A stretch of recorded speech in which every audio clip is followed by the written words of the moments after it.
They wanted to find somebody who was talented, and then they wanted to try to develop them and create an artist or a star with longevity. Now they look at views and streams, and they take you at the height of your own development, burn you out, and take a portion of everything you earn. I was in my lawyer's office when I was like 20 years old, and I heard this shit resonated with me. He didn't know I could hear him talking. Artists are like horses. The managers, the lawyers, we all are like jockeys. And we just ride them until they can't ride no more, and then we just move on to the next.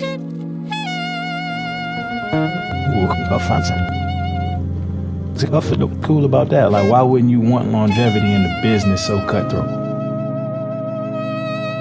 But at the end of the day, good vibrations. All right, so we cover a wide variety of unpopular subjects on this podcast, but I'm always most at home having a good conversation about music, particularly when the guest is both passionate and well-informed. And I've got a feeling we're in for a good one today, if our pre-show correspondence is anything to go by. I'm chatting with a researcher and author and real music fan who goes by the name of Charlie Freek. Charlie, welcome on, man. Hi, Mark. Thank you very much for having me on your program. It is a badge of honor. You are an amazing truther, and to be part of your experience and journey is a wonderful thing for myself and my wife. Well, you're too kind. And this one's been a long time coming because we've been corresponding for quite some time. And I know a lot about where you're coming from and what your background is. We'll get into a whole load of that. You're originally from Canada then, but we're talking to you today on your rural homestead in Mexico, right? That's right. It's quite a story. We approximately 8 years ago sold everything. It took us some time to get everything sold, but eventually we did it, and we moved our whole family from Canada here to Mexico, and we just live in just south of a place called Cuernavaca. It's a very special, beautiful city, but we're not city folk. So we located about a half an hour south in a valley within some just absolutely stunning mountains, and we have our home and lots of property and lots of animals, and this is our home.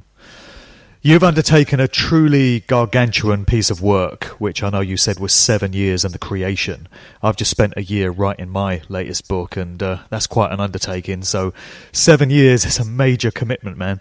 And this is a 150-part book series called Lightning in a Bottle on the most important rock albums in music history. So tell us a bit about that whole project. It's truly incredible. What inspired you to undertake such a massive project?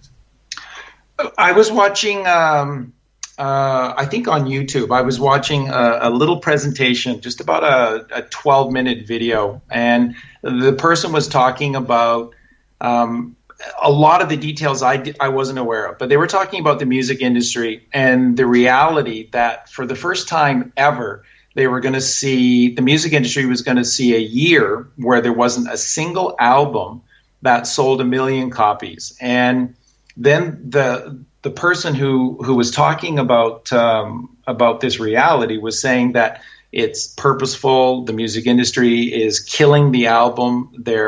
They've gone full circle in terms of what they're trying to do, which is push a single market, a hit market, video market, and then pushing these artists to just become famous versus then integral, honest, genius, or anything. There's no genius anymore. That was basically the premise of his assertion. And it just hit me as absolute truth. And I suddenly just had this epiphany inside of me. And I was just going, my God, my entire life really has been built around my love and passion for music, and in particular the art form known as the album. The album is a very, very, very special thing. And to see this sort of plan in motion to reduce the album, which of course is a dialogue, isn't it? It's a conversation, and it's a permanent connection between the artist and the listener. Right. And you just grow. You just grow and grow and grow within these albums. And I said, I have to do something. And so I was writing a bunch of other things. I've got a lot of things started. And my incredible life partner, Colleen, my wife, she said, you just know music inside out, musically, lyrically, you know it. So why don't you write about that? And so literally, Mark, that's what I did. I sat down one day and I started writing, and I wrote, I think, without stopping, for about 40 minutes, and had about 20 pages worth of material. And I was off and started, and then it just kind of channeled itself naturally into what it was going to be. And really, more than anything else, what I want the listeners to try and understand is that we all have, this is individual taste, and there's no way that I could possibly speak for anyone else besides myself, and I don't want to. But what I'm sharing to you with this list is that these albums represent excellence in music. They represent honesty and integrity, even if it's just for the moment, and we're going to get into that, the pressures that are put on these artists by the industry. There is no such thing as a single consistency within the music industry. It is a constant development, and it takes many twists and turns. But these are moments. These are moments of genius. These are moments of brilliance and a form of perfection. And that's gone from the music industry. And so this is me just giving back my years of experience and expertise and research in the areas to the artists, the albums, and the fans of these albums. And really, more than anything else, what I'm trying to do is to tell you what these artists perhaps felt they could not say for themselves. So this is the ultimate truth of what these albums represented, both musically and lyrically. It doesn't mean that my definitions or interpretations are the only. They're not. These are layered creations on purpose. But this is the heart and soul of what these albums represent. And to that end, I can't think of things that are any more important than this particular work. And it's just been an absolute pleasure. It's 7 years. It's a massive commitment. You're right. And, my fingertips know the pain sometimes, but it has been an absolute honor. And I am humbled by this process, to be part of this process. It is. It's a beautiful, humbling experience. Right. And I'll be very surprised if this turns out to be our only chat on all this stuff. I have a sense that we're going to be returning to this list a few times and picking out some albums. There are 6 that I've selected from your list that I want to get into in due course today. But I can imagine with a project like this, it must have been more of a problem working out what to leave out rather than what to put in, right? Oh, it absolutely was. Coming from a background, I have a master's in business administration and a undergraduate degree in economics. So I have lots of experience with regard to mathematics and the bogus world of mathematics, the theory of mathematics, and also the world of Excel, Microsoft Excel.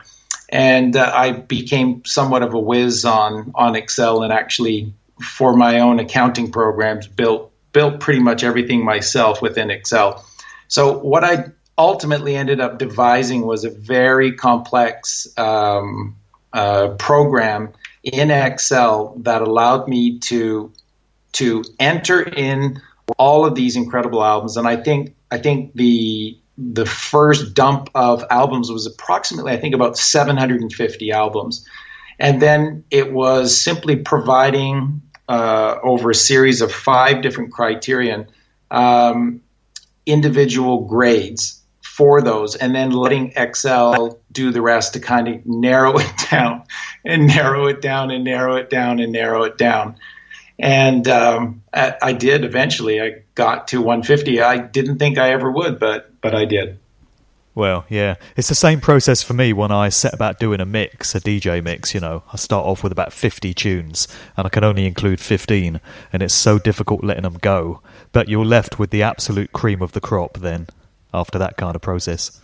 Yeah, that's right. And I'm not saying that this is the end of the series. It just means that there is an infinite possibility of other albums to come back to in the future. There's just other projects after this that I'm really passionate about getting into, but I'm not closing the door on this. It continues. That's the beautiful thing, is that one day I can just pop out number 151 and it just continues. There you go. So we're here to talk about certain artists, certain albums, and certain aspects of the music industry today within the overall context of what has happened to the creativity and the innovation that was once allowed to exist in the corporate music industry. We were talking about this off air just now, but somehow that got strangled and rinsed out of it decades ago now. And I certainly go along with you when you surmise that you have to go back a very long way to find meaningful music with impact and integrity on a consistent basis. You know, in my view, there are a few acts and a few albums from the 80s and 90s that fit that mould. I wouldn't entirely write off those 2 decades. But really, we're going back as far as the 1970s to find that kind of material with any consistency. And if anyone is really honest about, you know, the nature of music and the message it puts forward and the artist being allowed to express themselves freely, that's how far back you've got to go, which is ridiculous, really. Yeah, that's very accurate, and it's very true. You know, again, the creation of rock and roll is no accident. This isn't just some, you know, another random chance lie that society tries to put out there on us. It was purposeful. After World War II, the architects of the real architects of that, you know, that war and all that came after it knew that there was going to be tremendous dissatisfaction amongst probably everyone, but especially the youth, because this was the second war to end all wars. Within a 20-year period, you had 100 million people killed for very nefarious reasons. And so there's disenfranchisement with the system, and they knew they had to do something. And let me be very clear about this, Mark. This is why the musical basis of rock and roll is blues and not jazz. The thing is we always get history is a whitewash. It's whatever somebody with an agenda that holds an agenda. It's whatever they want it to be. Jazz was the predominant folk, bluegrass were very authentic genres of music. Blues was a very, very localized Mississippi Delta, disenfranchised kind of music, angst music that came out of some very disparate circumstances. And it is my conjecture that it was purposely chosen instead of jazz or bluegrass or others, because it is based in pain. It is a giant pain body, the beautiful construct that is the blues, that you can listen only to so much of before you really just need to let go with something else. And this is why you have this bizarre, and I know you like this, you talk about this all the time, and I love it, because you see trends developing and then you become suspicious, and I'm very much the same way. So why is it that so many of these young British kids that became the forefront of the Mersey beat sound and really the beginnings of rock and roll on a very large scale, why were they all immersed in the blues? Why were they all talking about blues artists that were really, really propelling them. And everybody paid sort of a nod to Carl Perkins or Elvis Presley, but Beatles and the Stones and the Kinks, everybody was talking about these black musicians. And you have to think about this reality in the early 60s. There wasn't internet. There wasn't any kind of worldwide connective scale. And it was actually very difficult to even get a lot of the authentic blues records that had been produced with the original black artists. So you have to ask yourself, where did this passion and love for authentic African-American blues music, like Robert Johnson, where did this come from? Was it a natural creation, or was it a purposeful construct by someone or something else? Right. It's a very good question. It's one you don't hear asked very often. And considering the massive impact that rock and roll music has had on so many millions of people over the past few decades, it's a very pertinent one that people that seek truth really should be addressing, I feel. There's a bit of an elephant in the room when it comes to many of these artists, and we discussed this in our pre-show correspondence, and it was good to do that. And I feel that we should probably just get this out of the way and clear up on it early on. So I've glanced through your list of 150 acts, and there is some undeniably great music in there. But having done the type of research that I have, many names on the list leapt out at me in terms of some dubious affiliations and family backgrounds and connections that these artists are now known to have had. You know, much of this information has only come to light in the past few years, but I did raise this concern with you in our private correspondence, and I asked you how we ratify some of these questionable backgrounds with the apparently inspiring and uplifting messages that many of these artists have put out over the years. And many of the messages in their songs are seen to be anti-establishment, you know, rallying against the establishment way of doing things and encouraging rebellion among their listeners. So, you know, I know you tend to paint many of these artists as victims of the unscrupulous record industry machine, but there is certainly a mountain of evidence to suggest that many of them, rather than being victims, were stooges and tools of the industry that were kind of doing its bidding and fulfilling certain cultural agendas. You know, it becomes a question how willingly many of them were doing it, whether they were doing it in full knowledge and, you know, doing it enthusiastically. But I just wonder if you want to clear that one up and talk about how we balance some of these apparently inspiring anti-establishment messages with what is known about where some of these artists came from. Yeah, that's excellent points, Mark. First, you like to say, I like to say a lot, it is what it is. The world has, and our journey has been so hijacked by polluted individuals and diseased thoughts that at this point, it just is what it is. And if you're out there looking to find a pristine act, a pristine character in the public eye, the mainstream, it just isn't going to happen. Yeah. And one can ultimately go back and say, were they diseased before they came into the industry, or did the infection occur after they arrived? Ultimately, where it comes to play is in the product. And that's why I was saying at the beginning that I look at these as incredible creations in the moment. It by no means says that anyone on this list, including, you know, one of my all-time favorite characters, if I can say that, Frank Zappa, is purely innocent in all of this, because Zappa clearly located himself in the center of this contrived counterculture movement, which was Laurel Canyon. He could have been anywhere, but he was in Laurel Canyon.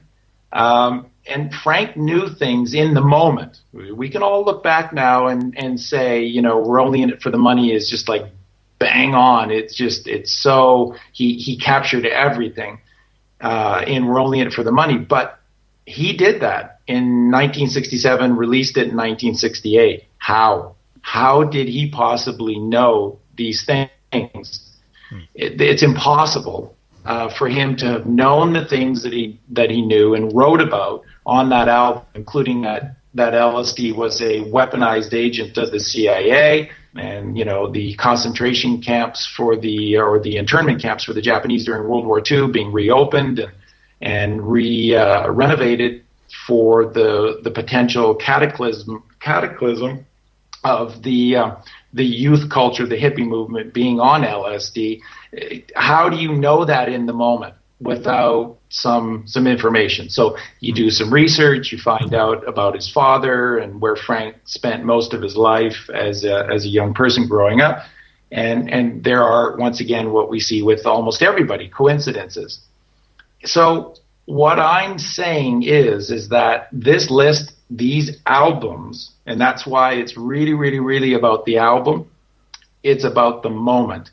These are moments of clarity. These are moments of truth within an otherwise diseased world of lies. And so we deal with it. I deal with it. I go through it and look at it in terms of the heart of the message. Like you said, there's a lot of bands out there that were, especially in the 60s, that were ostensibly saying things that were counterculture, but were they really? Again, the difference is that what's meaningful, purposeful in my mind is a promotion of change, but to what?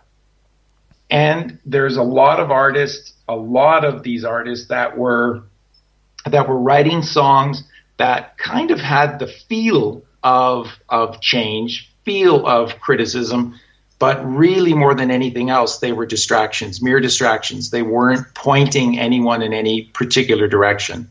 And so to make this list, there had to be a direct vision towards, what are the problems? Okay, who's behind the problems? But where are we going with all of this? And so, like, you take an album that you pointed out today, number 58 on the list, which is Ghost in the Machine by The Police. The Police, a name created by Stuart Copeland. And if you look into the Copeland family, Miles Sr. is an agent for the CIA, and the boys had companies that, could be reduced into acronyms as CIA, FBI, and then the band is the Police. You know that Stuart Copeland was powerfully connected to the paradigm known as the status quo. You know this. And even Gordon Sumner takes the name Sting. And, in his autobiography, he writes about that, he wore a yellow sweater as a kid and he looked like a little bumblebee and people called him. That's just total BS. Well, maybe there's an element of truth to it or not. Who knows, right? But the bottom line is that the lead singer and the writer for this particular group was an artificial construct called Sting, or a band with an artificial construct named The Police. Yeah. Are you familiar with a record by the band The Fugs called CIA Man? I've heard tracks. I've never listened to the whole thing. Yeah, it's great. I'm including it on my next Sound of Freedom podcast. And there's a lyric in it where he says, "Who can take the sugar from the sack, pour in LSD and put it back? CIA Man." And I feel the whole track could have been made for Miles Copeland Sr., who was a bit of a CIA legend. Yeah, he was. Yeah, and that's very true.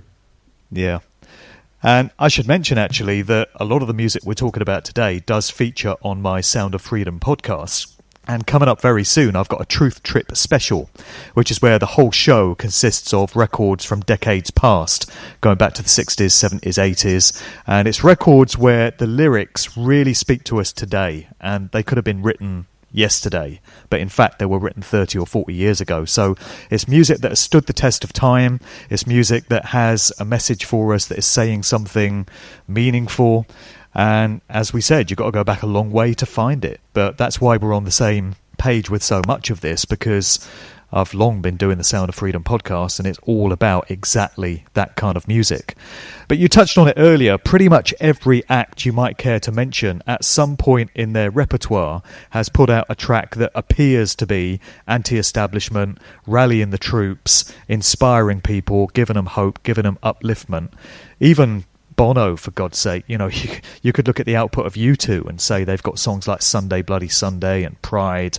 And when you look into the background of Bono, it's pretty clear that he's a major establishment asset, hobnobbing with US presidents and Bill Gates and all the rest of it. So it certainly seems to be the case that while there are many acts who are genuinely, from a heartfelt, genuine place, putting out this type of music, it's almost a requirement of every band to every now and again put out one of these tracks just as part of their overall output, to give the impression that they've got a conscience, to give the impression they've got their finger on the pulse and they're connecting with the people. Would you agree with that? Oh, that's absolutely so. And that also to be the case within, let's say, our movement, which has been labeled as a truther movement as well. You have to be able to give some powerful truths to be able to get people to buy in at a level of meaningfulness to you as some kind of platform for truth. And then and then you turn that person into an idol. So this is what's called the institutionalized process of gatekeepers. And this is what gatekeeping is. Bono is I think a very not a great example, because I don't think they've done the greatest job in my eyes, but he is a great example of to a degree of being a gatekeeper. And U2 gave some general lyrics of truth, and then everything after that just became almost like a fog. And the music of U2, if you listen to it, structurally features a lot of chords and a lot of sequencing of chords that are designed to really placate you and just kind of put you into an almost dreamy state. And then the lyrics, as they progress through that band, seem to sort of match the music that Edge or whomever was writing. They seem to kind of match each other, that they were just sort of more dreamscapes that weren't particularly saying anything but just sort of distracting the listener. So it leads us into the realm of gatekeeping, and that is a very, very, very dangerous reality today. Yeah.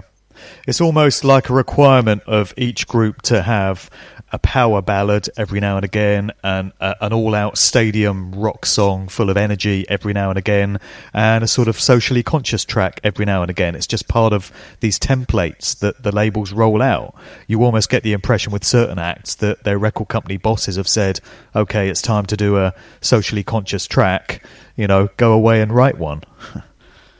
Yeah, I agree. There's no doubt that there's a template, and of course we saw it initially, I think, through the Tavistock Institute and the creation of the British wave of pop music, the Merseyside Beat with the Beatles and the Stones in particular, and you just sort of saw the entire development of the industry take place, in front of our eyes.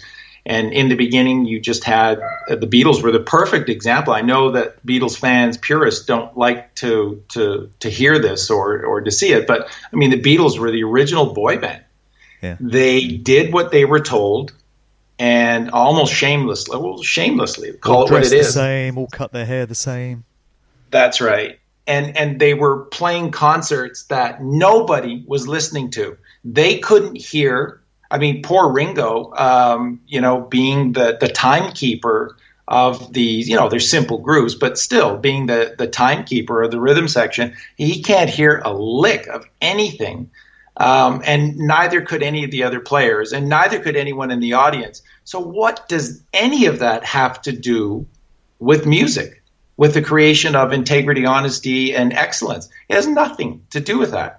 And you saw this play out with the Stones, with the Beatles, and they followed orders for years. And then as the construct of the 60s played itself out, they were asked to play bigger roles, different roles, and they did. And they had experiences where their minds were open to a greater degree. And then therein lies the problem and the issue with what I would call, the matrix or society, the status quo, is once you do fracture minds through mind programming like MK Ultra, or even just opening up minds to hallucinogens, you run the risk of these artists finding a new home or finding a personality construct that they identify with that is strong enough to overpower the conditioning that they've been really living with and programmed with for the previous years. And I think that's what you saw with the Beatles, and why the Beatles fell apart, is you had Harrison and Lennon awakening to what they've been a part of, what really matters, and therefore what their purpose is, and going, we can't do this. We just cannot do this. Yeah, I know there's a few cynical people. I could be a bit cynical myself sometimes, people may have noticed. But there are some who feel that John Lennon's apparent awakening was all part of an act, and there's even people that think his assassination was in some way a hoax. I don't buy that personally. I think with John Lennon, what you were seeing was an individual awakening to the terrible truth of what it was he'd been a part of and trying to atone for it. And in my book, he spent the whole of the 1970s trying to atone for the damage that he'd done as part of the Beatles in terms of social engineering and mind control by putting out some of the most incredible, uplifting, spiritual music that anyone has seen, particularly from a mainstream artist. And I think it speaks volumes that he was taken out when he was, and I believe that was a genuine event. And I think, the facts all speak for themselves in his individual case. And George Harrison, along similar lines. Yeah, I 100% agree. And again, what we need to do is let go of all of these facts. Facts are always being twisted and manipulated to be something that they're not. And just breathe and just let things flow through it. Just allow things to just naturally flow through your existence, your experience, and then from there begin to formulate your feelings or beliefs about something. And if you do that with Lennon, if you take away all of the different hype and accusations and just listen, this is what I try and do. That's what my books are about, is listening to the author or the artist themselves, not anyone else. I don't care about what any other reviewer has ever said. It doesn't matter at all. All that matters is what those particular artists were saying, and saying specifically at that time. And if you look at Lennon's experience with regard to leaving the Beatles, as soon as he found his freedom, he ran to the studio, grabbed George Harrison and said, I've got this amazing song and we've got to record it. Please help me record it. And that was instant karma. And how many more songs tell a higher truth or a more important truth than the song Instant Karma? Exactly. Right? I mean, all these Eastern religions, which ultimately, because they've become religions, are ultimately as bogus as Western traditions as well. They've all been hijacked and purposely twisted to create complexities that cannot be resolved within the construct of that particular religion. The same is true for Buddhism, Hinduism. They have beautiful origins and beginnings, like the Gnostic Christian beginnings as well, but they all get perverted and twisted to a complex reality that just cannot be fully understood or unraveled, which is its purpose. And Instant Karma is saying, John Lennon is saying, that time is a construct, that what exists is the now, and therefore the only karma that can possibly exist would be an instant karma. And this essentially describes how our lives really work, that we're essentially living the same moment over and over and over and over and over again, however we choose to, based upon the decisions that we're making in those moments. And that's his first song, essentially away from the Beatles.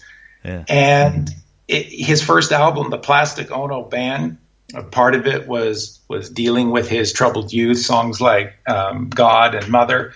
But I mean, working class hero. You want to know what the truth of John Lennon was? You want to know who John Lennon was and if he was legitimate or not? Just listen, not only lyrically, but musically, to Working Class Hero. It's one of the best, most important songs that has ever been written. Absolutely. Hardly gets played on the radio anymore at all. And then go through Lennon's list. Plastic Ono Band, to the album Imagine, to Mind Games, to Walls and Bridges, eventually coming out of his psychoses and all of his problems, to Double Fantasy, coming to a point in his life where he was where you and I are, where it is what it is. I've made so Watching the Wheels. Check out the lyrics to Watching the Wheels.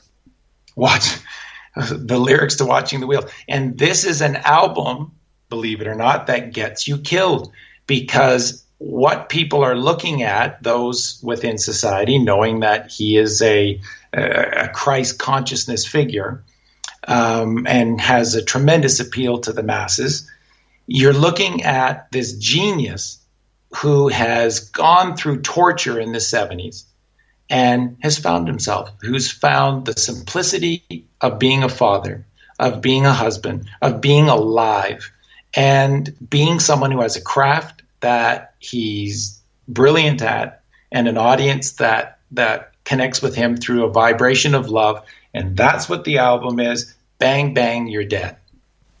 And when we're trying to discern those artists that were playing the game and just being obedient to their record companies versus those who were genuinely being creative and innovative and putting out messages from the heart, I guess we should certainly factor in the early demises of many musicians who produced this kind of music. So, there's John Lennon, George Harrison, Brian Jones of the Rolling Stones, Bob Marley, and then you can look at people like Prince, Michael Jackson, Whitney Houston.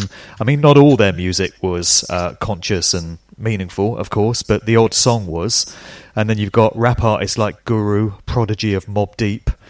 So you have artists who put out this great music and they just happen to die at a very early age. And then you have major game players who seem to be doing everything that's required of them by their corporations, like Paul McCartney, in inverted commas, Cliff Richard, Elton John, Rod Stewart, Bob Dylan, Tom Jones, guys like that. And they have careers that just go on decade after decade after decade unscathed. So yeah, how about the Grateful Dead? Exactly. Yeah, true. Minus Jerry Garcia.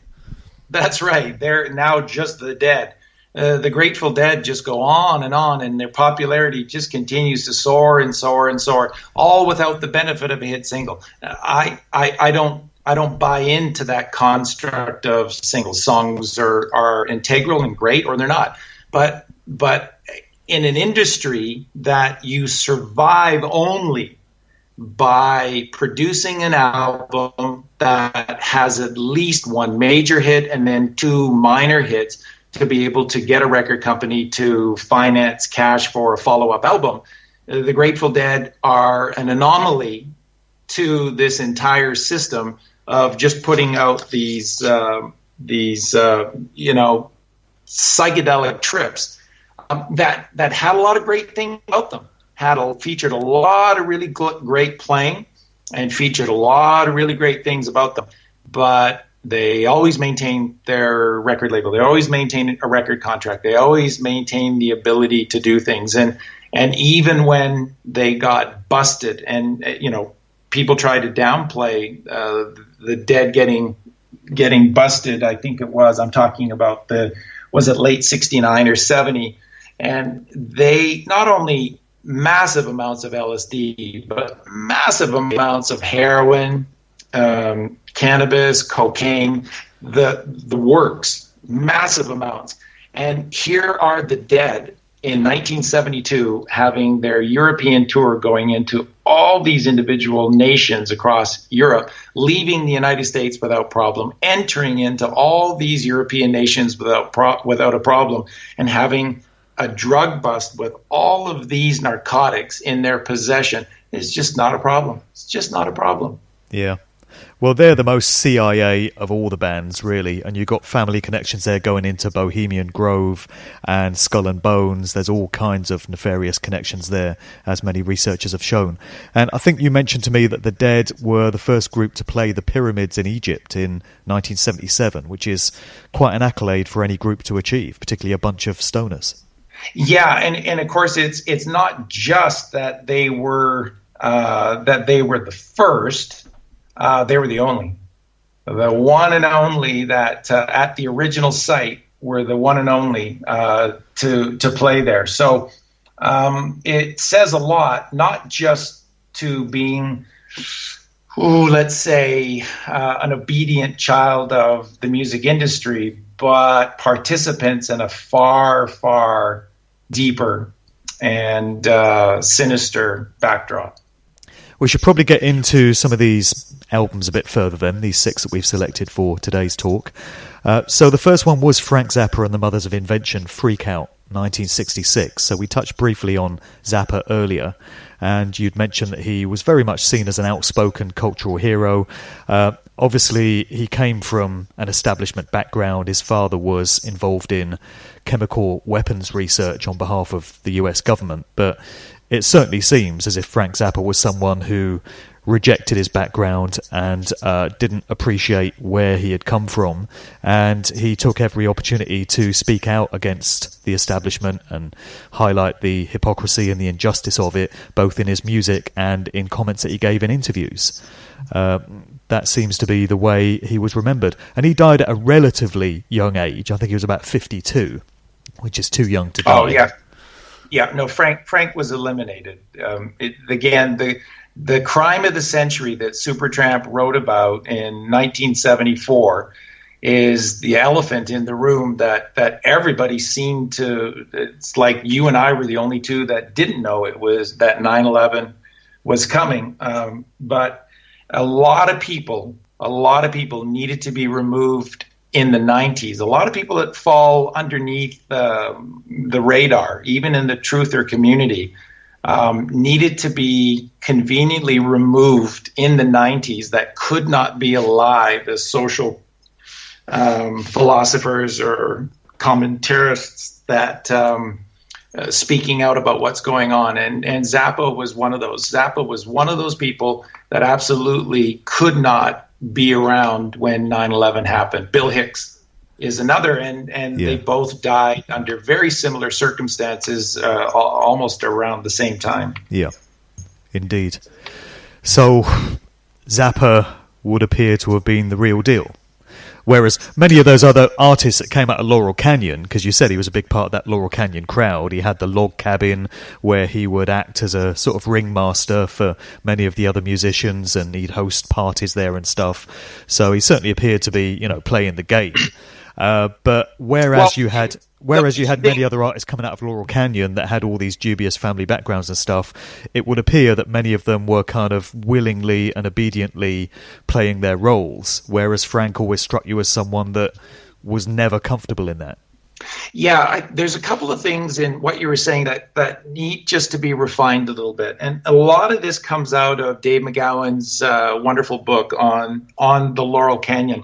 Yeah. And as I was sharing with you before, there's a lot of real positives to Dave's book, but there's also a lot of unanswered questions and limitations, because Dave is really was a mainstream writer and a really great writer, right, and a great researcher. Right.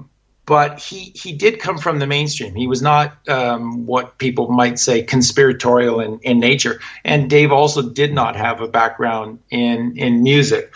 So there's a lot of things that what I tend to say about Dave McGowan's book is this, that there's so much important evidence that it did produce, and it's inspired a lot of people to dig into this topic, which, by the way, conveniently is Southern California instead of San Francisco and Northern California, which is a red flag to me. But it also, Dave's book also painted with a very broad brush, and a lot of people got smeared because of these broad brushstrokes from Dave's book. And it just is what it is. But what I'm saying about Frank and that people need to be aware of, the log cabin became a place for people to go to because people were mesmerized by Frank because he was a true individual. And a lot of people, especially the British artists, who always bought up his albums like crazy. For example, his instrumental jazz fusion, rock fusion album, Hot Rats, that went up to, I think, number 8 or 9 in Britain and near top of the charts across Europe. But it was, I think, in near 170 or 180 in the United States, hardly got any play at all.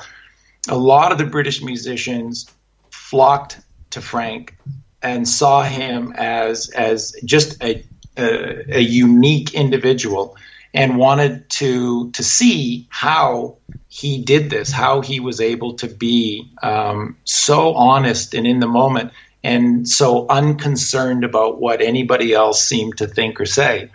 And when you say that Frank was hosting a lot of parties, there was a lot of stuff going on at the log cabin, but rarely was Frank ever involved. He was just constantly doing his thing, and these get-togethers, gatherings that occurred would almost organically flow around Frank and around whatever he was doing. So Frank would often just merrily continue on with the writing or orchestrating of some of his music or laying down some of his instrumental tracks, which a lot of people picking up guitars and playing with them and such. But it was very informal like that. Frank was not someone who was the grand poobah host of what was going on in the Laurel Canyon. People gravitated to him because he was one of a kind. Okay. And another quick point, Mark, to just point out about Frank's family and background. His father was a chemical engineer, but he was they were not of any kind of wealth at all. And Frank's father was actually quite a frightened individual. Both of his parents were, and Frank was often forced to grow up and live on these various military bases with a lot of chemical testing going on, and often having to wear gas masks while he was out and about playing around the base because of these various tests that his father and others were doing on the bases. So from a very young age, I think a lot of this information to Frank came from his dad. I think his dad told his son what was going on behind the scenes. And I think very much Frank's information, which was impossible to know at the time, had to have come from his father about LSD. I think his father told him that LSD was a weaponized agent of the CIA and to stay clear of it. Because as I say, we're only in it for the money. Frank is saying things that we all take for granted now, but how did he know in 1967 when he's writing these songs and the album was released in 68? Well, exactly. We're all familiar with these subjects now as a result of the internet and as a result of being able to share this information freely, and there's so many books and so many videos and so many seminars on this subject. But we're talking 50 years ago. There could only have been a very small handful of individuals on Earth that really understood what all these agendas and plans were. And to have had that kind of knowledge, you had to have been connected to that scene in some way, usually via your family. It's a point worth bearing in mind. We should probably crack on then to Stevie Wonder's album Songs in the Key of Life, because we've got a lot to get through. The thing that strikes me about Stevie Wonder is mainly that he's still alive. Because, I'm a fan of black music, and so many black music legends are no longer with us. And it's quite incredible that Stevie Wonder's had a career that's lasted 50 plus years when so many of his peers have come and gone. So, there are very few that have stuck around as long as him, basically. That's just the observation I wanted to make. But what would you like to say about that album? Well, it's pure genius. It's at a point where Stevie was being allowed to create because they were very happy to have the financial resources that his albums were generating. But when you look at Stevie and his existence, Stevie was just like the Beatles. He was a boy act along the lines of the Beatles, and in this case, Michael Jackson or the Jackson 5. Stevie was a genius. Anyone could see that, but he was also playing a very circumscribed game within Motown. They owned him, and he recorded what he was told to record, and he had very, very little say on his records at all. And Stevie fought tooth and nail behind the scenes to be able to get to a point where in 71, he released an album, Where I'm Coming From. It's a brilliant album. And it's the first time that Stevie had control of what he wanted to say on these records. And through the help of his first wife and her sister, it is a lyrical tour de force. It is just stunning, and that's the album that had the song "Sunshine in Their Eyes, Everything Is Happening," which is one of my 500 most important songs of all time. It's just an absolute stunner. And from there, Stevie went to Music of My Mind, and then Talking Book, and then Inner Visions, Fulfilling This is first finale, and then Songs in the Key of Life.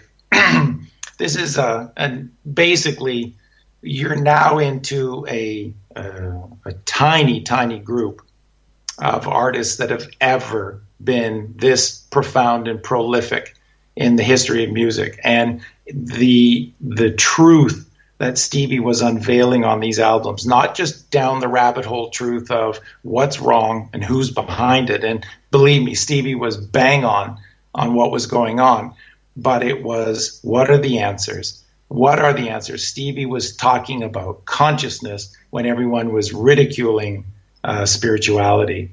And these are genius creations. Stevie then used all of that clout and all of that money to produce a soundtrack for a documentary that Journey Through the Secret Life of Plants that really took science, modern science, or what I call scientism, took it to task and was beginning to tell very, very powerful truths about synchronicity. And it is an album that everyone in the industry attacked Stevie Wonder for, and everything changed for Stevie Wonder after he released his sacrilege Journey Through the Secret Life of Plants.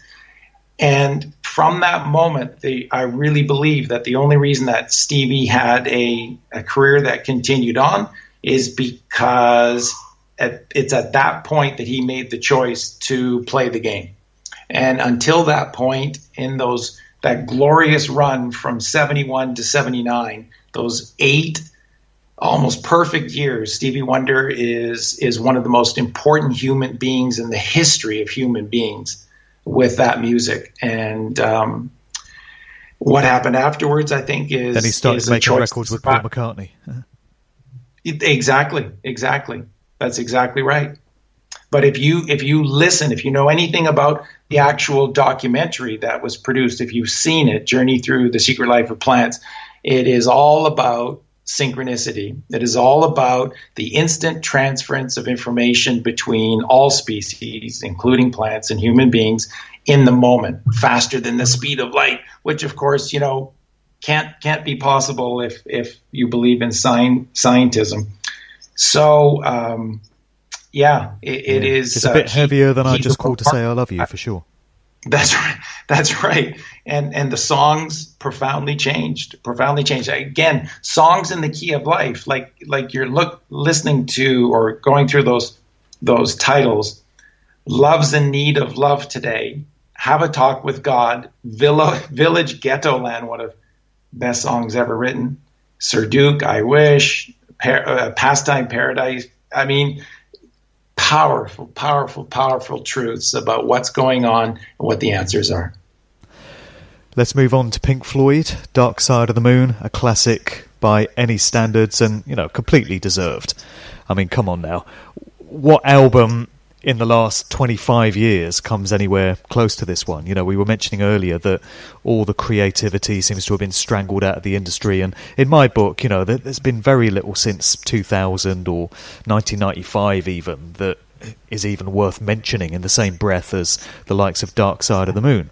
It's an incredible album. There's many things about Pink Floyd that instantly spring to mind. The strange business with Syd Barrett, the original frontman. His father was a research scientist for the British government.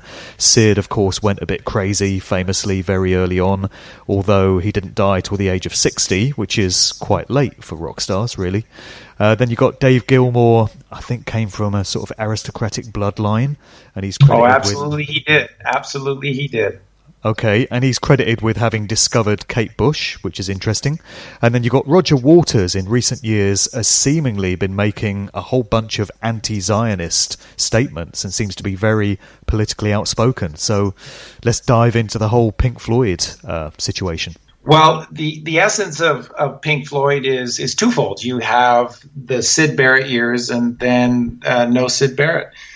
And the great thing about Roger Waters is that, again, when I'm doing this book series, it isn't anybody else's agenda, even mine. It's going into the artists themselves at that point in time, in that moment, in those moments.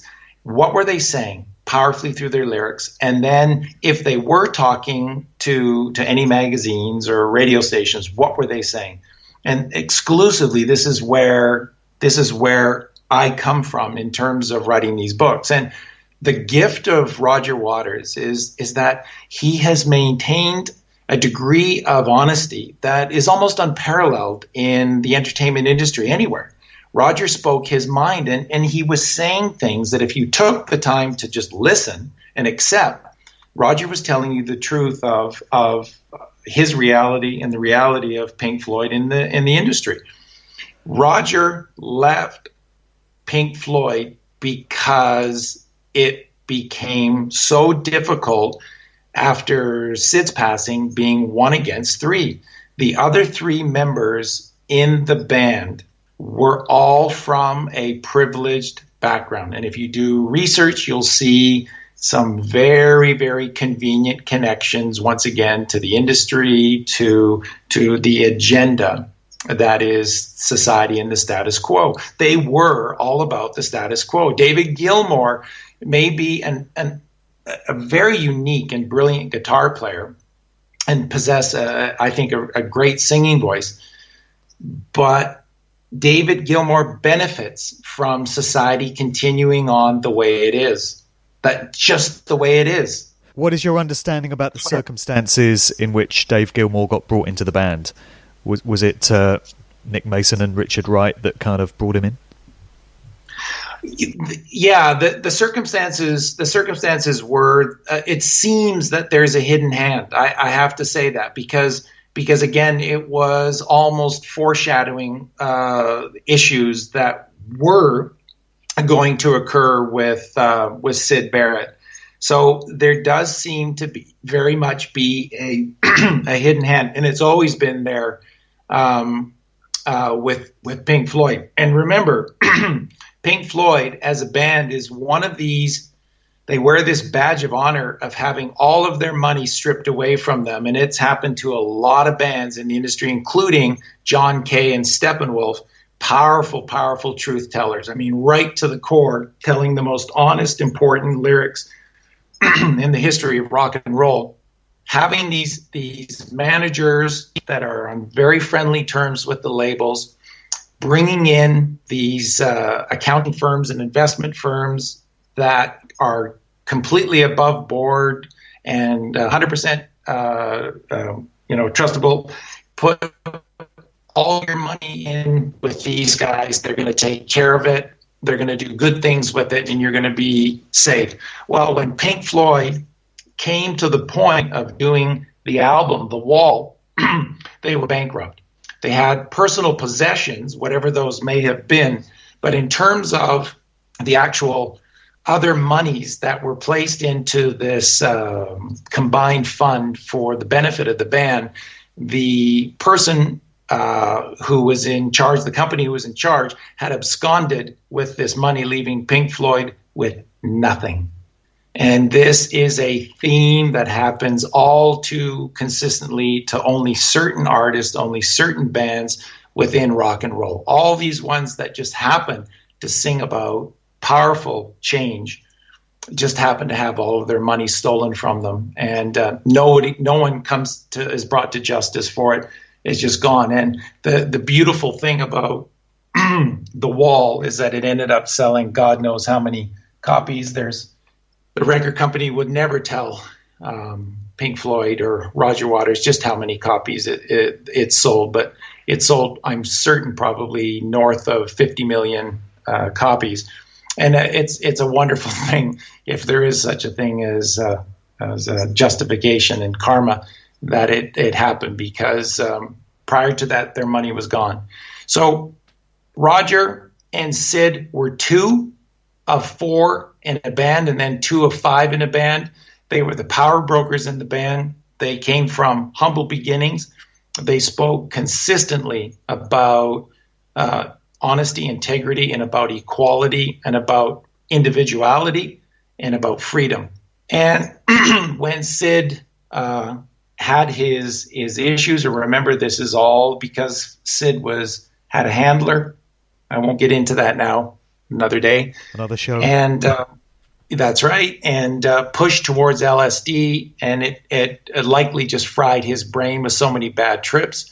And Sid's gone, and now Roger is 1 of 4 in a band, and all the time he's meeting resistance with his lyrics. He's meeting resistance with the messages that he's trying to do on an album like Animals, powerfully telling us how society is structured and why. So that's the reality of Pink Floyd. And then Roger says that, I've had my run. This isn't fun anymore. That's what The Wall's about.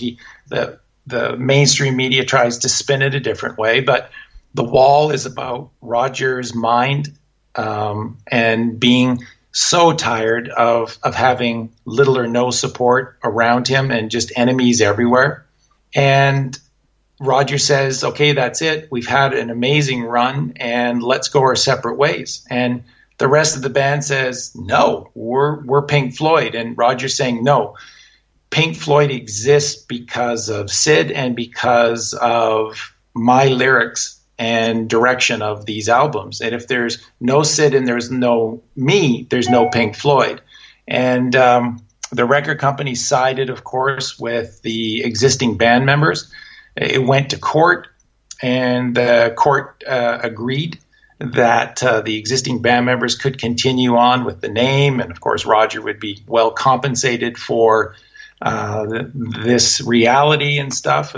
And life goes on. And the albums that were released by Pink Floyd after Roger left the group, just open your mind. Just listen to them. Just take your time and listen to what is being said, and then compare that to an album like Dark Side of the Moon or Animals or Wish You Were Here.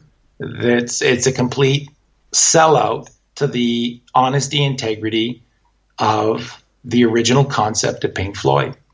And it's not a conspiracy theory. It just is. It just is. And they're another group that were famous for not releasing singles. They had a couple in the 60s and then another brick in the wall in 79. But other than that, like Led Zeppelin and like the Grateful Dead, they were all about the albums. And I guess that tells you something about a group as well. It does. I think the biggest thing with Pink Floyd is you're talking about a level of genius musically that is so palpable that even the most casual of pop or rock listeners are affected by it. I think that ultimately there is like with a band like the American band Steely Dan, who famously did everything they could seemingly to sabotage their relative fame and fortune. There's a level of brilliance that simply cannot be ignored. And the cream always rises to the top. And those are two really profound examples of that. Right. Let's get on to a group that has already figured in the discussion, Supertramp. The album Crime of the Century 1974 and Breakfast in America 1979. And the latter one, I think, has become pretty infamous in recent years with a lot of people due to its apparent foreshadowing of the events of 9/11 in the cover image, which when you do a mirror reversal of it seems to reveal what was going to happen. What would it be, 22 years later on the events of September 11, 2001. And, of course, Crime of the Century, well, maybe the title speaks for itself as well. Does that indicate some kind of inside knowledge of what was to come, in your view? Oh, absolutely. Here's another, we just talked about Pink Floyd. It segues perfectly into Supertramp. Supertramp, you have two camps. You have an institutionalized group within the band that are very, very happy playing the game, and they don't want society to change. I mean, a good example is their wonderful woodwind player, John Helliwell, who just happens to be the father of Jerry Helliwell of the Spice Girls. Wow, I didn't know that. Yeah. Damn. You know something about the industry. You're part of one of the most brilliant bands, and your daughter is a complete hostage to the record industry. Interesting. Wow. Yeah. But you have two parts to the band. You have Roger Hodgson, this absolutely beautiful human being who wrote some of the finest and most important songs ever. Roger Hodgson for me is right at the very top.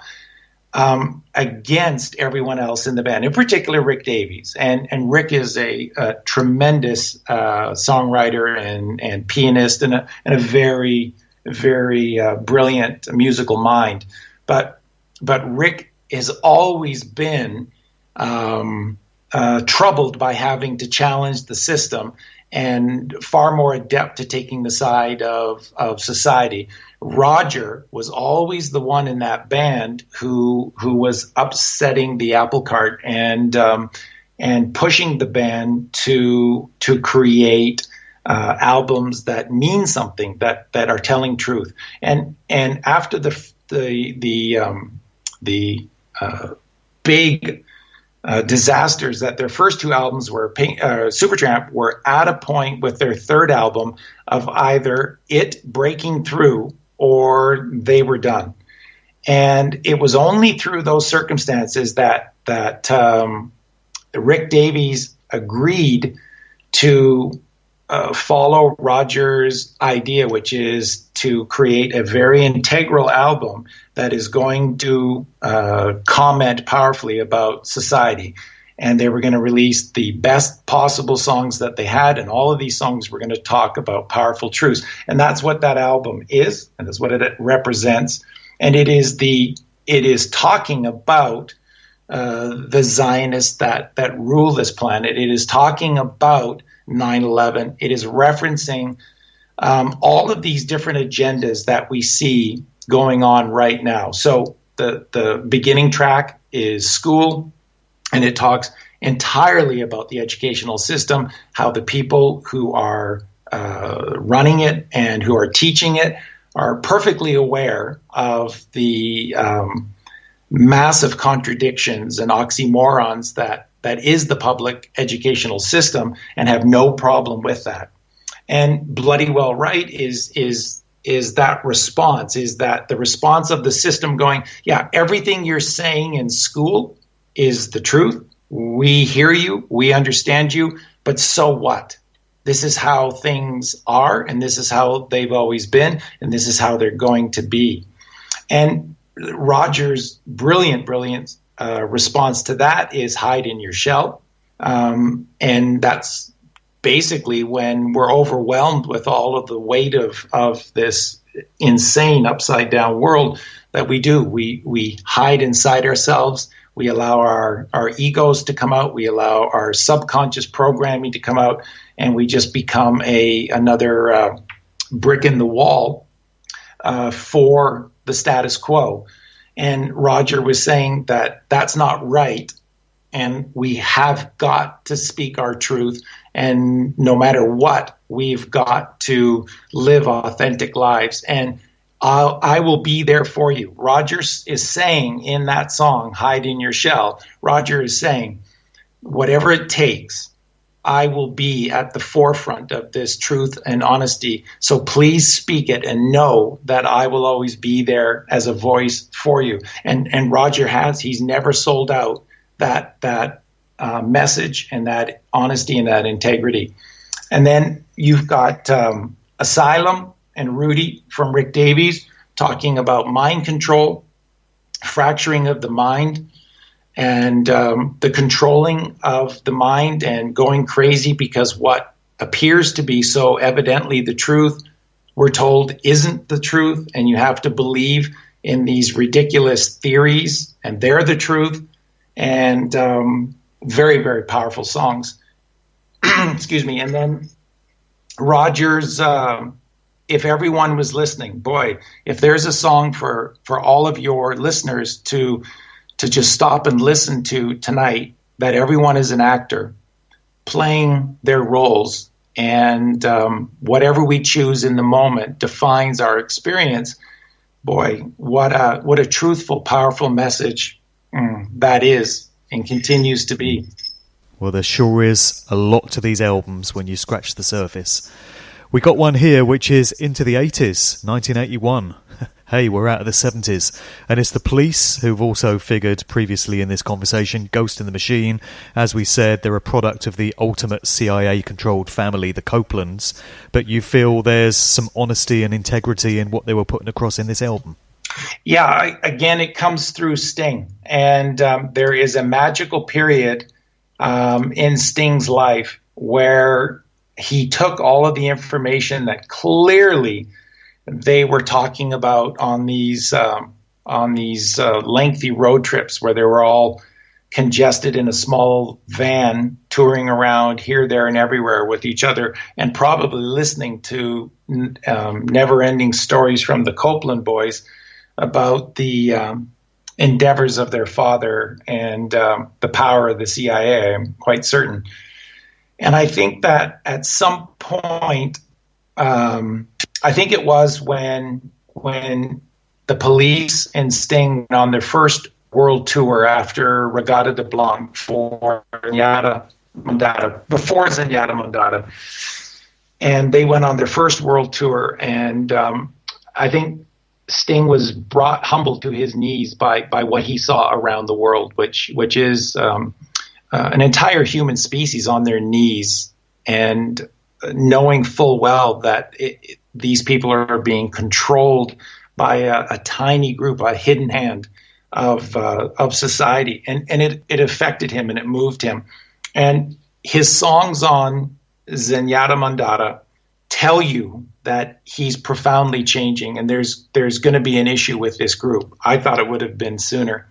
When Ghost in the Machine came out, I was blown away by how much truth Sting was prepared to say, because that album is it's almost like a who's who of what's going on. Yeah, there's some singles that are on there for sure, but it is a very powerful album about down the rabbit hole truth and then deep spiritual truth.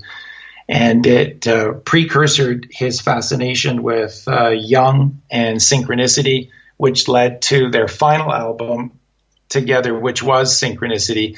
And again, you're talking about an album that is just absolutely filled with powerful, powerful truth.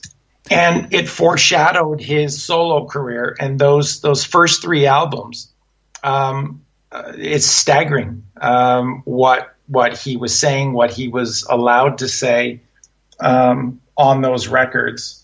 History will teach us nothing. Just incredible. I guess a pertinent question might be if Sting had developed something of a conscience and realised what it was he was a part of in that band, being a product of the CIA, basically.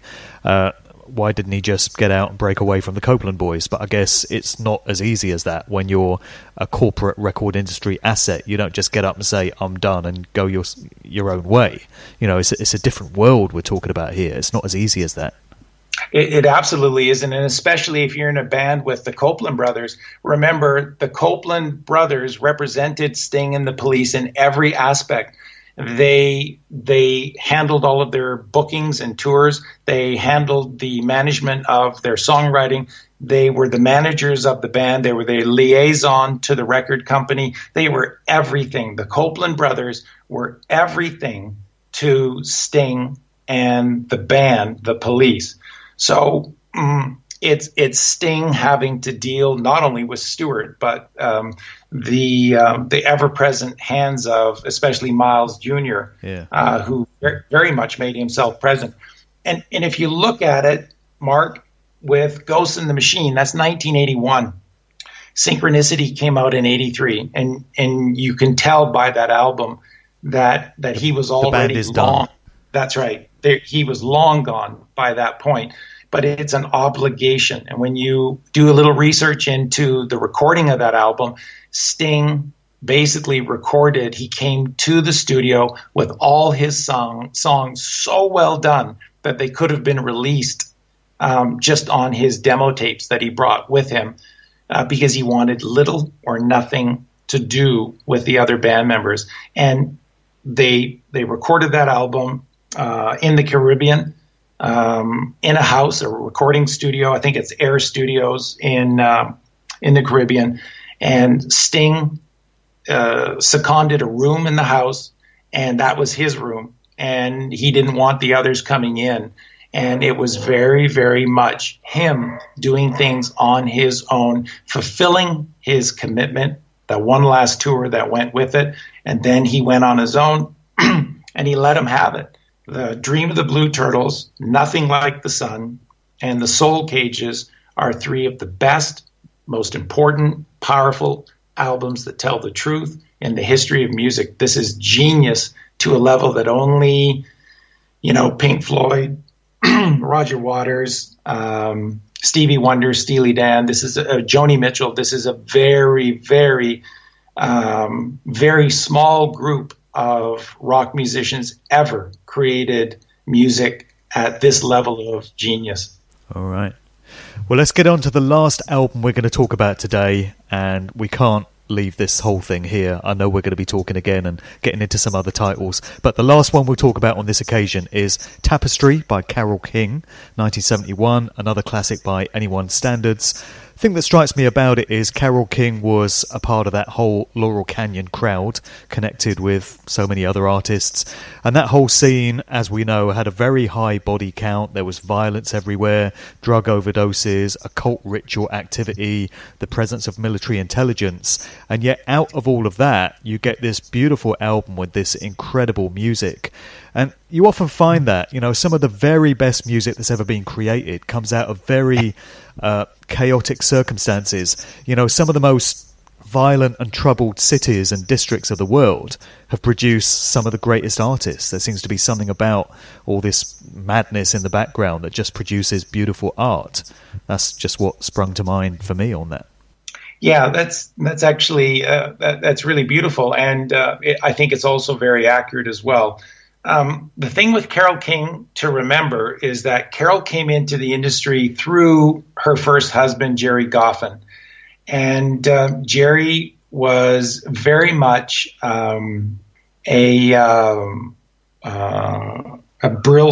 Brill, New York publishing company insider. And Carole came into that relationship. She slid right in with her brilliance, her genius, and the placing of songs on other artists' albums through the tradition of the Brill system of songwriters in New York, and she just wrote these incredibly beautiful lyrics or music, and she began to add more and more of her own lyrics, which were at first very heartfelt, but then, because Carole's a very, very attentive, intelligent human being, she began to notice things like you do. She began to notice trends, and Carole started to write these incredible little pop songs with a conscience. And this is why so many of the rock bands were loving having Carole King songs on their albums, because besides these wonderful melodies that you were getting with the Carole King composition, they also had these very, very intelligent, thoughtful lyrics that made the listener care and think about things. And as a songwriter for other artists, eventually it became a natural, especially because she's a great pianist as well, that she should sit down and maybe record some of these songs. And she did. Her first album, which I think was called Writer, didn't do very well because she was trying to be pressured into something that she wasn't. But with the follow-up, she was allowed with Tapestry to just be herself. And it is a collection of songs that she had previously released for some other artists like Aretha Franklin, and some new material that she had written specifically for the album. But it really represents a collection of songs that are as brilliantly written as anybody else and are really thoughtful, often about the importance of a human relationship, but they're very, very thoughtful lyrics. Indeed. Your dog agrees.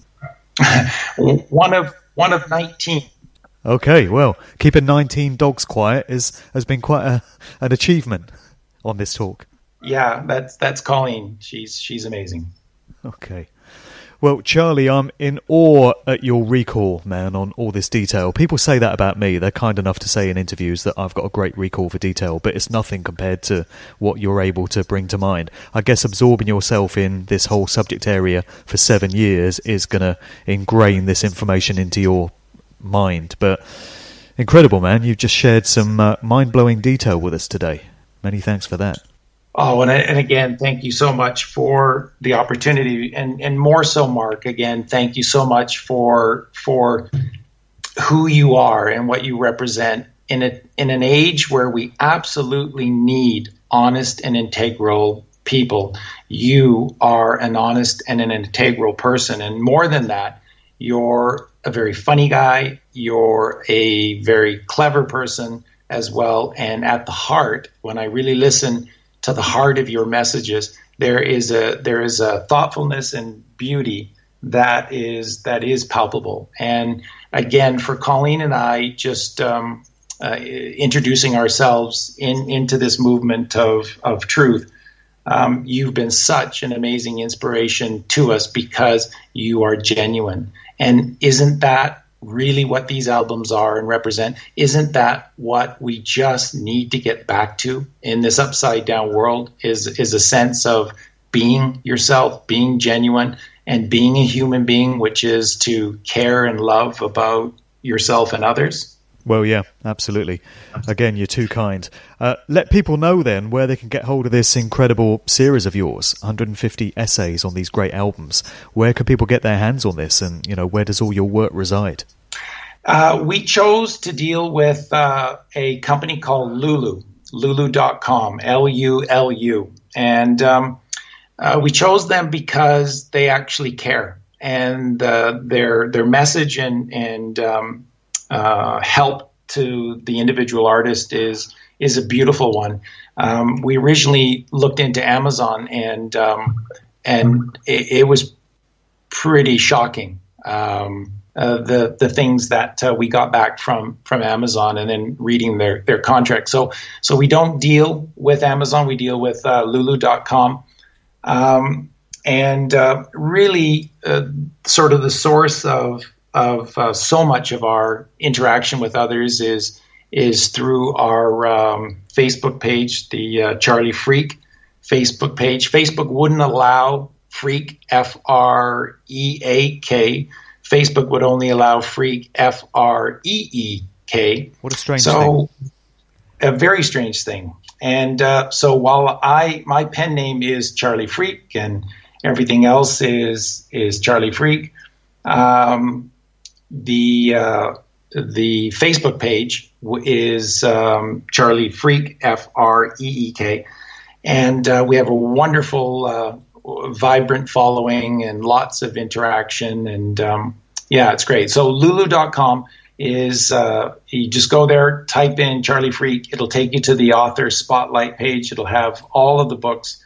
There's 6 that are completed right now, and every day I just keep working on reformatting them for ebook, and then out they go. And we're right in the midst right now of turning all of them into hard copies as well.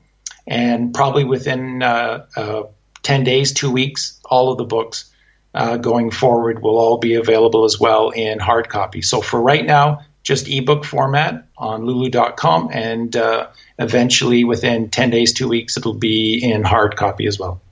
All right. Well, thanks again for coming on today. And I know we're going to be talking again. If you're up for it, I'd love to have you back and delve into some more albums. So Good Vibrations listeners should certainly look out for your name popping up again in due course. This is just for fun. Vibrations, I'm picking up vibrations, I'm picking up good vibrations, I'm picking up